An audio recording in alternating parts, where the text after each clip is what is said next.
Welcome back. Welcome in. This is Country Roads Confidential at earsports.com, a Paramount podcast. I am Mike Casassa, joined by Chris Anderson. Chris, happy new season.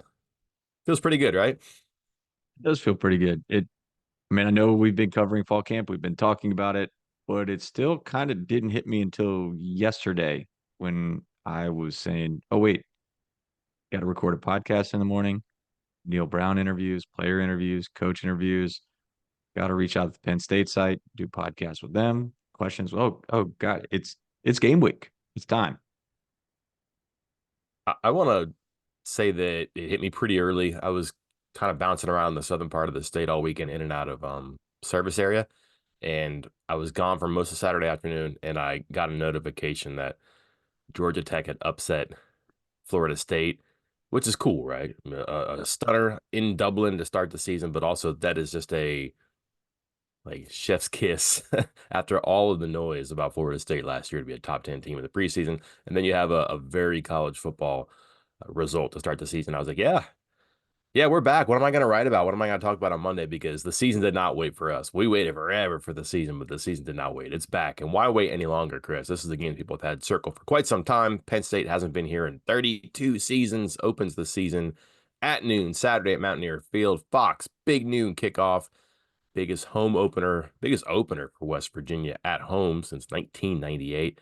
People are talking a lot of questions, Chris. So we're going to dig in Q&A here, as many questions as we can get to from subscribers. If you want in on the action, subscribe, get VIP access. You can see the questions, get involved in the discussion on the board, ask a question, maybe get an answer.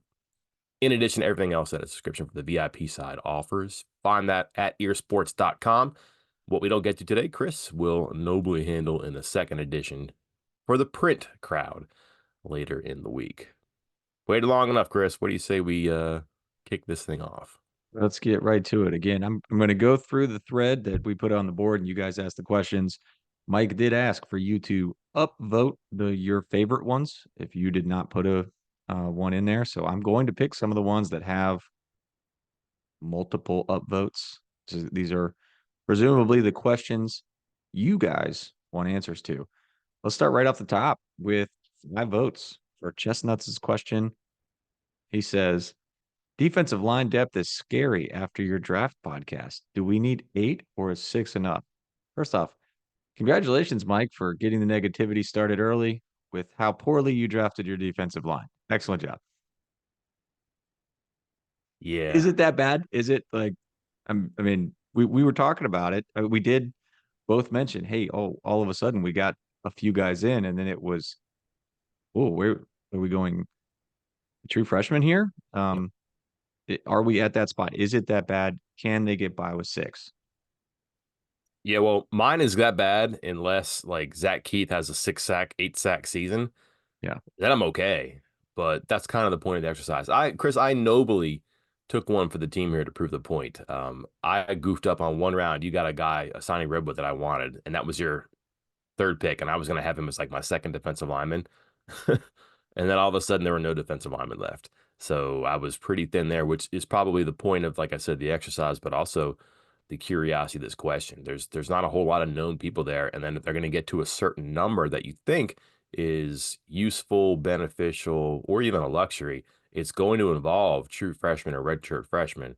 And Chris, how long have we been told that that is just not the life you want to live in the trenches? You can get them for a handful of snaps a game, but I was in a situation where you're starting a guy or you're leaning on somebody for, I don't know, second string, second tier reps. And that's a concern, I think. I don't know how you couldn't be. You have a top line that's probably going to be all right.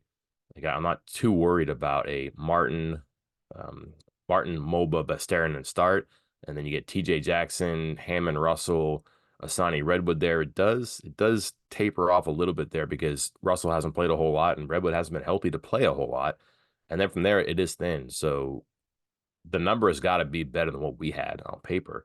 And that is a challenge for AJ Jackson and for Jordan Leslie and for Neil Brown to figure out, maybe not necessarily August 31. They may not have 8 or 9 people, but they're going to need that for the grind of a 14-week, 12-game season. They're going to have to build that number up for sure.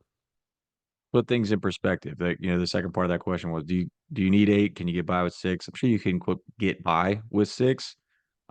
Looking at last year's snap numbers and the year before snap numbers, guys who played at least 10 snaps a game, that's a pretty low bar. Just 10 snaps. 7 of them average at least 10 snaps a game. With an eighth, yes, Hammond Russell with just under with 12 games, 112 snaps. So again, you can get by with 6, but when they say they want 7 or 8, I mean, they're looking for truly to get to 7 or 8. How it can work this year, you mentioned probably the top 6 right there just a second ago. Martin and Vistaranen were both around 500 snaps already last year. And I think that's about as far as a defensive lineman goes, given the energy and the effort you have to put in every single play. That's probably about the max. For a 12 game, 13 game season, what is that, like 40 snaps a game or so?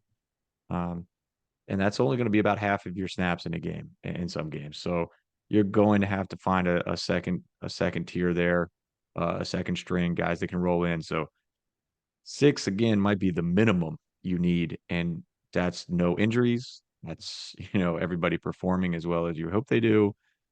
And then again, you can quote unquote get by at 6, but recent history has shown West Virginia is going to go 7 or 8 deep as far as getting a handful of snaps in there.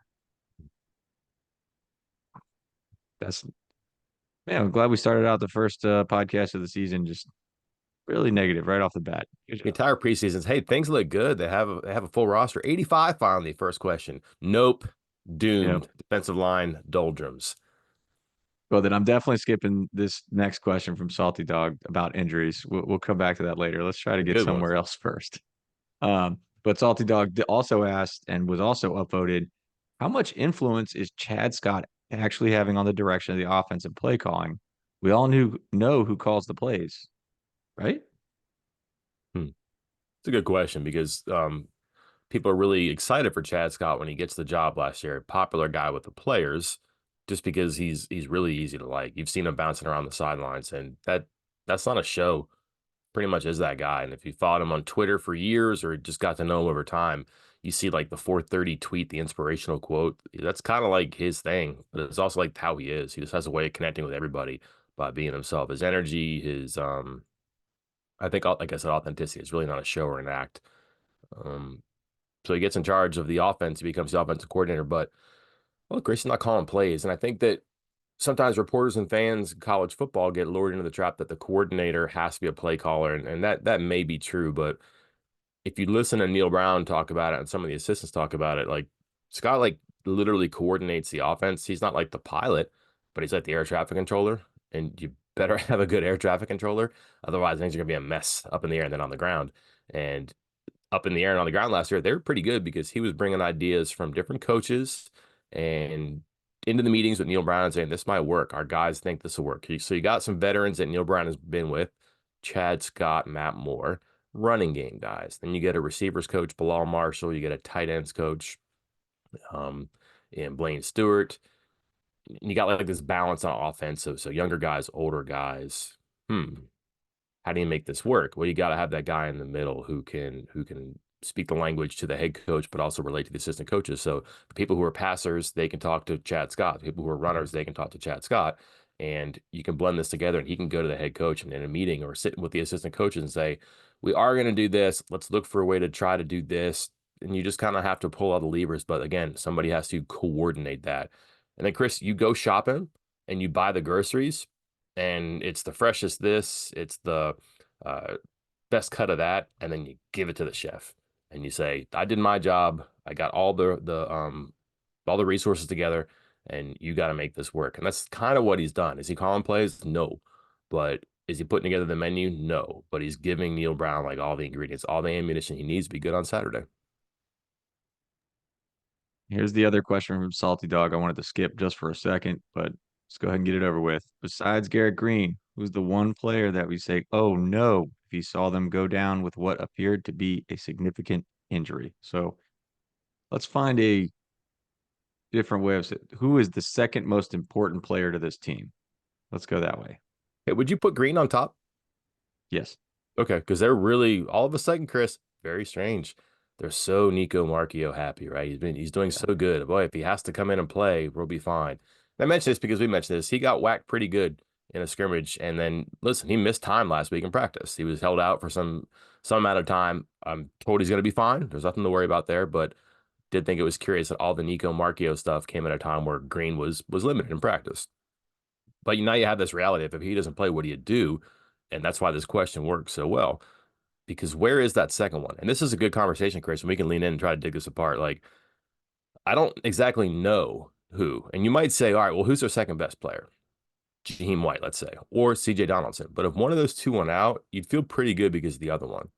So maybe like their fourth best player, their fifth best player is also where their second best player is. Okay. Receiver. If they lost any one of those guys, is the gap between, their first receiver and their fifth receiver that big? Maybe not. They're in an order for a reason. There's a one and a four on the depth chart because one is better than the four. All right. You might not think tight end's really important, but the whole offensive game plan probably changes if Cole Taylor doesn't play. All your blocking is bad and Wyatt Milam doesn't play. That's all crazy stuff to me to think about. And then I go to defense and like I think that if they don't have Aubrey Burks, the wheels might come off. And that would be my pick. But I could also say, because of our conversation on the defensive line, like, what if Fatorma Mobile gets hurt? What if Edward Visterning gets hurt? And like, those aren't your top line, most influential players. They're not Garrett Green of the defense, but the drop off is pretty significant. At cornerback, what if they lose Garnett Hollis? Who's your third corner and how big of a drop off is that? I would pick Burks because I think he's their second best player in this ranking system. I also think there's a huge gap between him and Zay Jennings, or whomever it is that starts a spear or backs up at spear. And then if they do want to move Burks around and have him be like a wild card who can play the cat, who can play spear, well, if he can't do that, you're kind of stuck in a situation where you're going to be limited at two positions by nature because you're not going to have Burks at either one, which means you can't supplement the one he's at when he's in there, and you can't have somebody quality at the other position. Um, but boy, this is a hard one to answer just because they have some good players, but they have backups at those positions.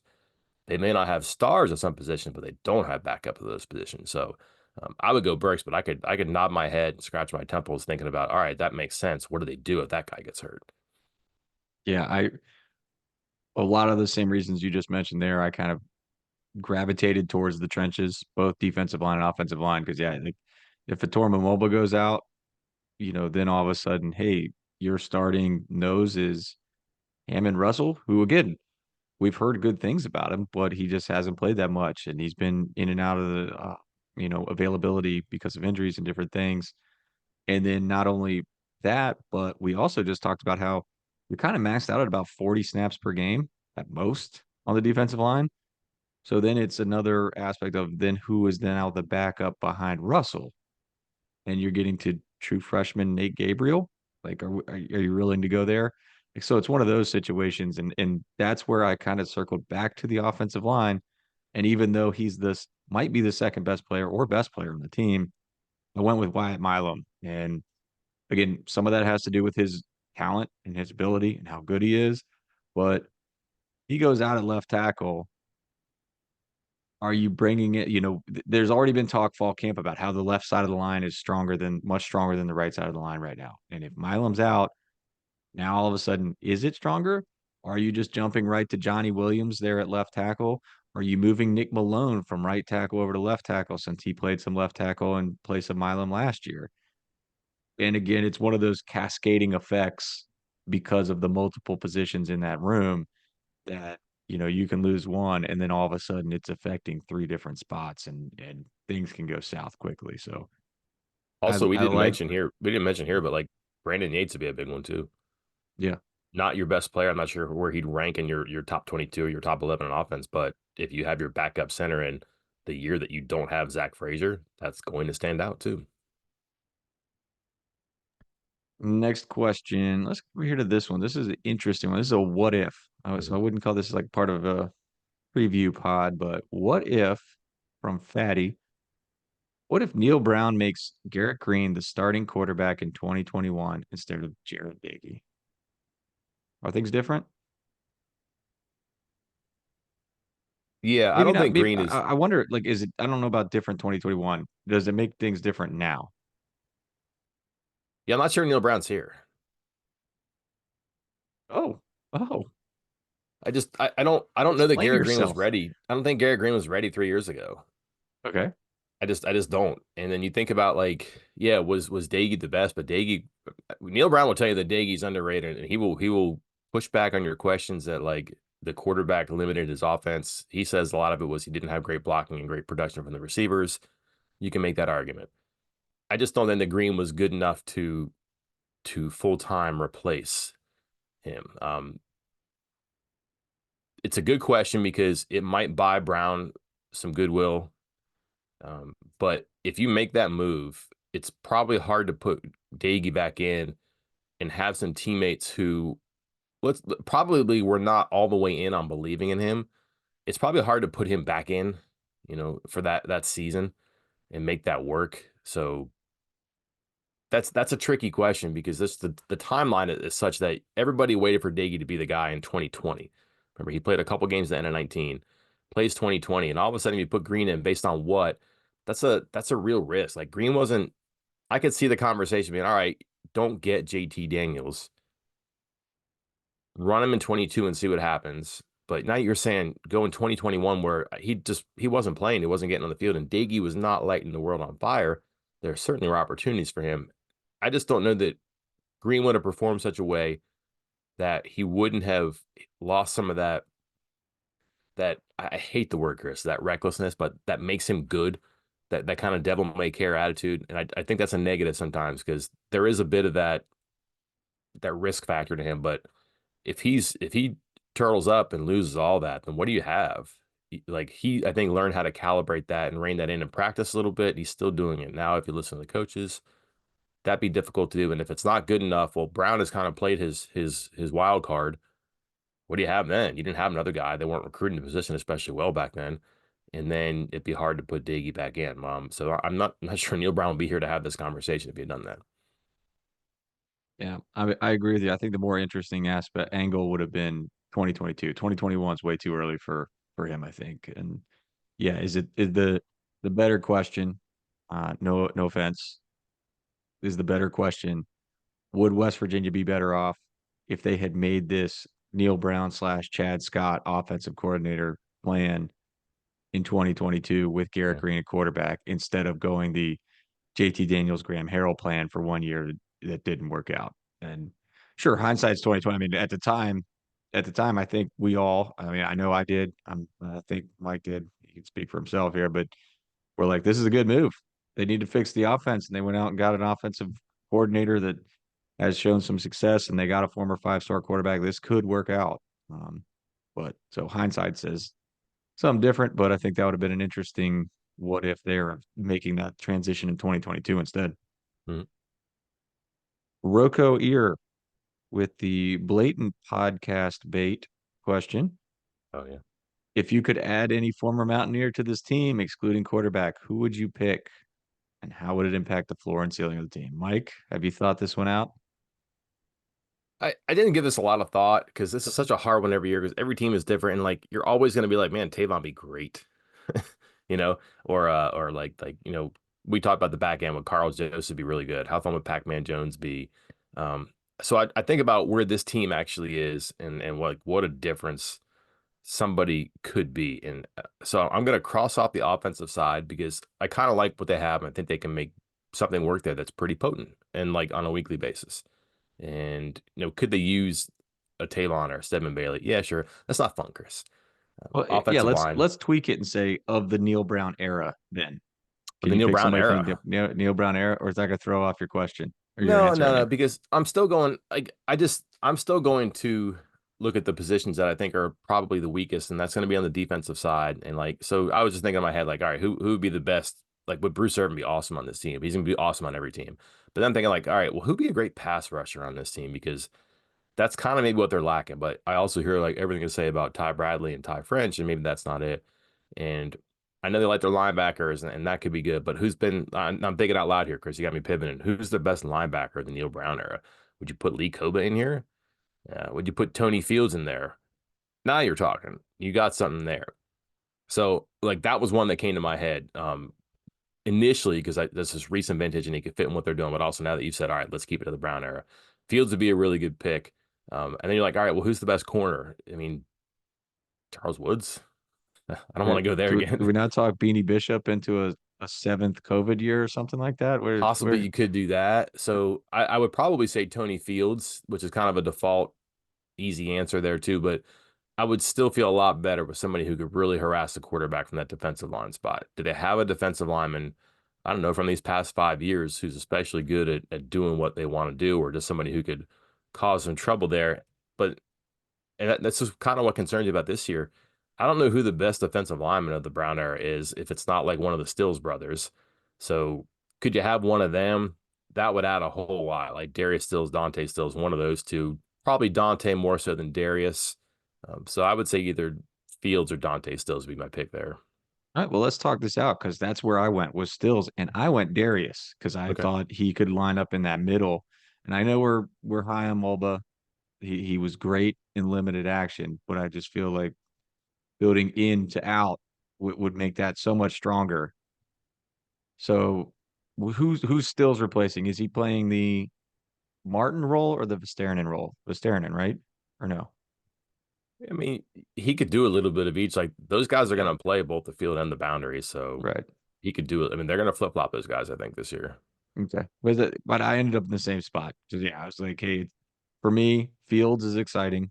That's great. Or Beanie Bishop talking him into a seventh year coming back, or ending up with, and yeah, I mean, I obviously thought about Dante Stills, but then I was like, Darius Stills kind of in the middle, and I think that was ended up being kind of my top four there with Mhm. Dante Stills, Darius Stills, Beanie Bishop, and Tony Fields as my top four.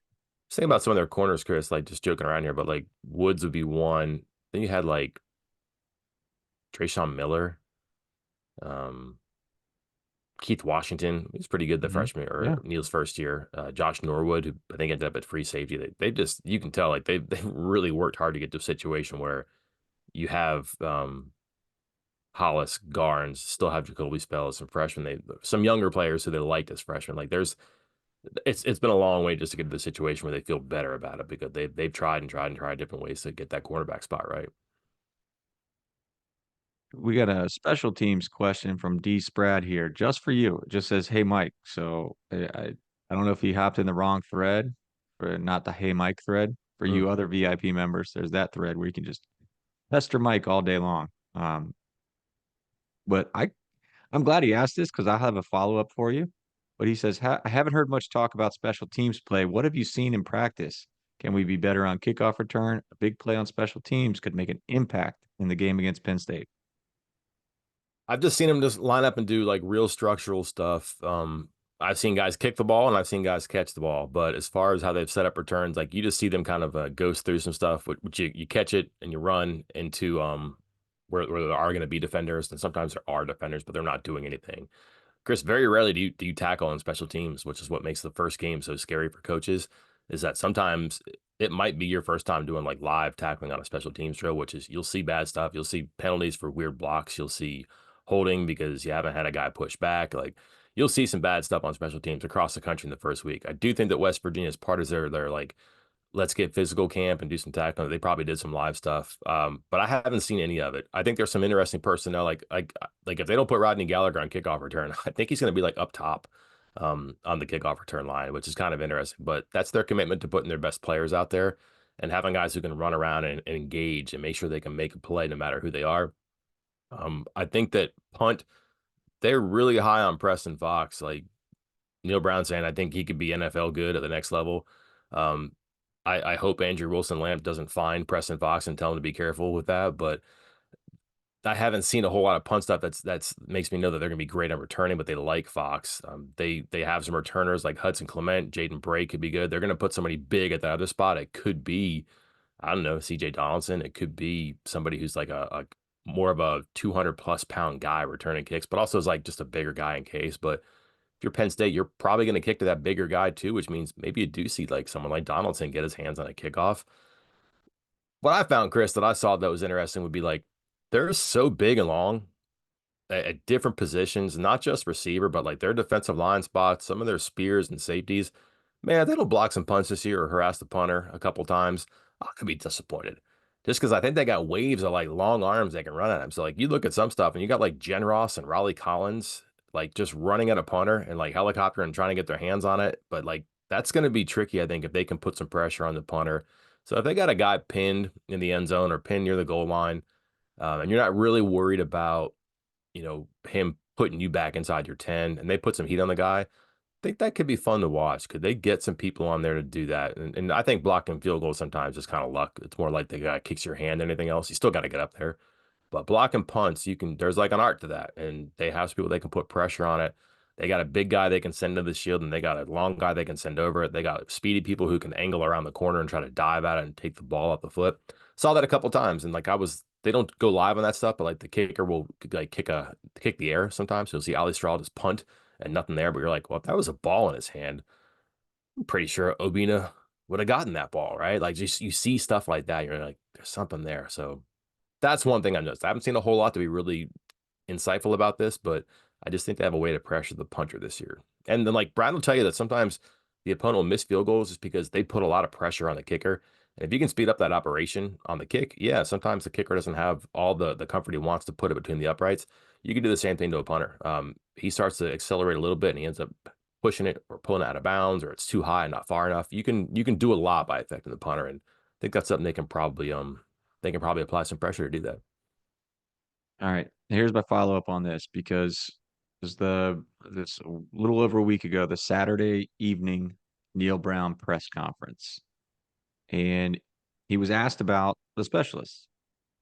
And to me, it seemed like he was Mm. non-pleased, like not happy with kicker, punter, guys that I think I would say kind of just pencil in as a good there as they started last year and they were good.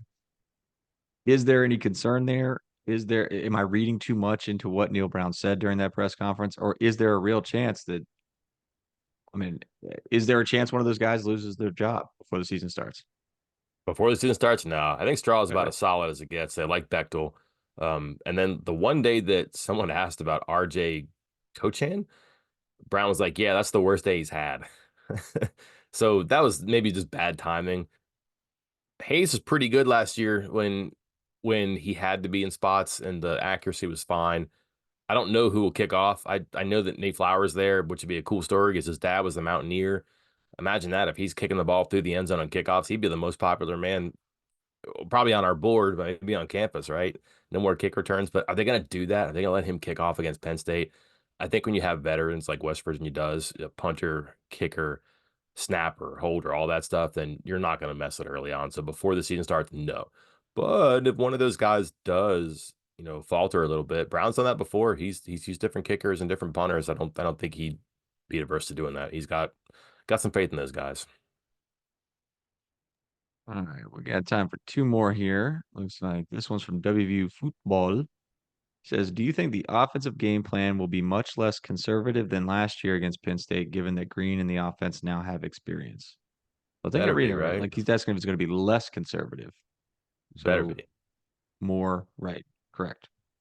More Right. ready to get out there and run and throw and do everything together. Yeah. Yeah, I think so. And if you like Markio as much, you're not worried about losing Green. You can run him more, call design stuff. Jaheim White and Rodney Gallagher didn't play against Penn State. I think Gallagher got one snap. White Yeah, he didn't got play. one snap or something. That's not going to happen this year. And if it is, fire everyone. Right? Those guys have too much juice. Like, and that's the thing. Like, I think that they have ways to really inject something in the offense here. And it's going to take some ingenuity. Like if you want to be fast, you've got to get the ball to Rick Darius Farmer. You have to. You have to find a way. I don't care. Like you've got something there. You got to do it. Will they? I don't know. Again, first game, there's like a razor's edge there when it comes to risk and reward.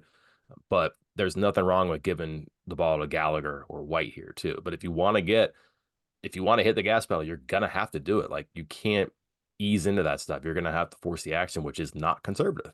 So if they've got these playmakers, they're going to have to put them in spots to make plays. And at this point, after the spring and the summer about we've got talent, we're elite, we've got a chance, we're a contender, you have to show it. You can't let it come to you. You have to go get it. So if it's not conservative, that makes you ask a lot of questions about who they are and where they're at. If it is more of a like a ambitious attack, that continues online what they've been talking about for so long. Yeah, and you alluded to it there, and we've talked about it on the board. Like that offense against Penn State was not what the offense ended up being as the season went on, No. which is what happens a lot of times with teams, especially when they're trying to do something new. But even with the personnel, you mentioned it. Rodney Gallagher, 1 snap. Jaheim White, 0 snaps. Your starting receivers for that game, Cortez Braham, Jeremiah Aaron. Well, he didn't start, but these are your top receiver guys with snaps. They're in there. Hudson Clement only played 1 snap in that game. So Jaheim White, Hudson Clement, Rodney Gallagher combined for 2 snaps. Didn't touch the ball. Did Ray So play? Ray, 11 snaps, no targets, no catches, no nothing. So he was in there. I don't remember 11 snaps, but no, he had 2 catches for 7 yards. What am I looking at here? Oh, I was looking at something No. different. I was looking, but 2 catches for 7 yards. I don't remember him. Which, well, 2 catches for 7 yards is not, Greens probably, right? Yeah. But yeah, again, like not they exactly memorable. they probably tried to get him the ball because there was some buzz about him at the end of camp last year. A guy who came in for Yep. baseball season was a late arrival, but like they had something there and they got him the ball. I'm gonna guess probably screens. So like, okay, that's good. Um, you're gonna have to get again, not to pick on Farmer, but if you have a guy like him, there's a small number of things he can probably do. You're gonna have to make sure you get to those small number of plays. If you want to run triple option or if you want to run read option, you're gonna have to do it. Like you're gonna have to go out and do that stuff. You can't wait for the right time to do it. You're gonna have to really march forward with your ideas and make them work. Which that is a task against a defense like Penn State that's probably going to be a little bit salty. All right, last question. This one's from WVU Mountie 2001. Stepping back, big picture, how much would a win over Penn State mean? Not really for the season, but the natural national perception of WVU and or the Big 12, and also for recruiting in Pennsylvania over the next few years. In short, everything. Yeah. And it's you walk around with that gigantic check all summer, right? And you go cash it. That's it. I mean, everything that you said, you can continue to say. So a lot of the what ifs, those are no longer what ifs, they're what nows. And that's an important part for any program turning a corner. Like instead of being like, what happens if we do this? Well, what happens now that we did it? That is a priceless commodity for a team. Yeah, and I think you look at some of like West Virginia has not, again, some of these people, a lot of the people asking the questions, and I think probably both of our age groups as well here kind of fall in that range of you grew up in the, not grew up, but you were really paying attention to WVU football as a somewhat adult in the 2000s when they're beating top 10 teams all the time. They're blowing teams out. They got an exciting offense. They're going to big bowl games. Hasn't quite been that in recent years. I think it's safe to say they've gotten a few wins here and there that are against top 25 teams. But there's something different about like there's just that extra level when you take it and it's like a top 10 team like this Penn State team's going to be when it comes to town. Saying you beat, number 20 Oklahoma State by 1, like it just doesn't doesn't hit quite the same as saying you beat, number 7. What was Penn State coming in? Number 8-9. 8, 9. Number 8 Penn State to open the season. Like that's gonna hit a lot different. It's going to hit the fans different. It's going to hit the players different. It's going to hit recruits different. And if you don't think some of these Pennsylvania recruits are going to take note of that, then you don't know recruiting because a lot of these kids they view these two teams, Penn State and West Virginia, and I think it's fair to do so on 2 different tiers. They view Penn State as a tier above West Virginia football, given their history and their success, especially in recent years. So I think seeing West Virginia being able to beat Penn State and they're not scheduled to play anytime soon. Again, this kind of goes back to like the Virginia Tech one where I was like, hey, it's kind of important to win that last game against Virginia Tech. You just hold on to the Black Diamond Trophy and you don't play again for another 10, 15 years. And you can just keep saying, we won the last time. This could be similar. So I think it is very important. Like you said, it could mean everything right here for WVU. Pretty exciting. I was thinking in my head, like, if you just had the number next to the name and you switched out the name of the team, would it really matter to everybody? Because I'm not sure how many of these 65,000 people would be like, I hate Penn State. I got to be Penn State. Some for sure because they were there for a lot of the one-sided loss in that history. But by and large, a lot of people in that stadium would be like, I never saw these two teams play, or I don't remember them playing or anything like that. But what you just said about how it would pull West Virginia maybe not up on the Penn State level when it comes to recruits, and everything's about recruiting, Chris. It would certainly get them up a couple rungs in the ladder where they could reach up, they could punch up a lot more often to be at that Penn State level. And in a region like that, that's really important too. You talked me out of that. Good job. Yeah. Well, let's see. I think that's it. Those were the questions that were upvoted, except for a basketball one. I'm sorry, Blue and Gold 81. This is a football preview pod today. So Is we there could basketball news? there's a basketball question in here. Um, Sir, we'll handle it in the written portion because that'll go up tomorrow. I'll handle the rest of the questions in the written portion tomorrow, probably afternoon. That way we get a chance to hear and see what Neil Brown players, assistant coaches all have to say later today. a lot coming up. Normal game week routine just later on today. Chris said media availability for the Mountaineers. Penn State will have theirs sometime soon. Check out the site for everything. We got some preseason questions that need week one answers. Actually, the site's already up and running with some superlatives. Just some interesting kick off your week to kick off the season stuff. Don't miss it. Some of that stuff's even free too. So if you're roll your eyes to the VIP stuff, shame on you. But also don't hate us because we do throw some stuff out there for free as well. Until next time, I'm Mike Casaza. And I'm Chris Anderson. We will talk to you then.